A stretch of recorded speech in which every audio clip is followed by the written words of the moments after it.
Еще 5 лет назад шахматные соревнования собирали в 2, а то и в 3 раза меньше участников. За это время престиж этой древней игры в Абхазии существенно вырос. Во многом благодаря спонсорам, которые помогают организовывать соревнования и обеспечивают призовой фонд.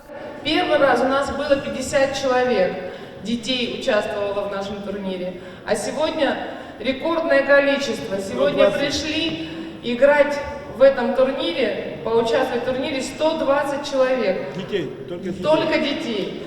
И для нас это на самом деле показатель того, что наш турнир удался, он всем нравится. С каждым годом география турнира «Аквафон Оупен» расширяется. Все большее число участников прибывает из России и стран СНГ. В этом году в Абхазию приехала спортсменка из Казахстана Айгуль Байсалова. По ее словам, шахматы открыли для нее мир. И это всего лишь один из приятных бонусов. Вообще шахматы очень много дают в жизни. Это не только игра. Мы и в жизни все время играем. И надо тут и воображение, и способности, и интуиция. Ну, все. Шахматы очень богатая игра. Как вот, наверное, вы знаете, что если бы со времен Адама человек бы играл до наших дней, не переставая, он бы не переиграл все варианты. Поэтому она очень многообразная и интересная.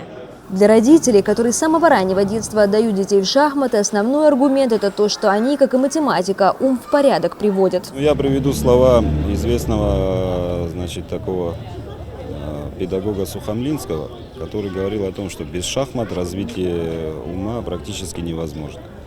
Видимо, с этим это и связано. То есть шахматы развивают память, развивают устойчивость внимания, развивают концентрацию внимания. По словам опытного тренера Атара Хурхумала, нет детей, не способных научиться игре в шахматы. Нужны только грамотный подход и время. У детей есть все способности. Их нужно просто развивать. Каждому нужен индивидуальный подход. Главное – заинтересовать детей.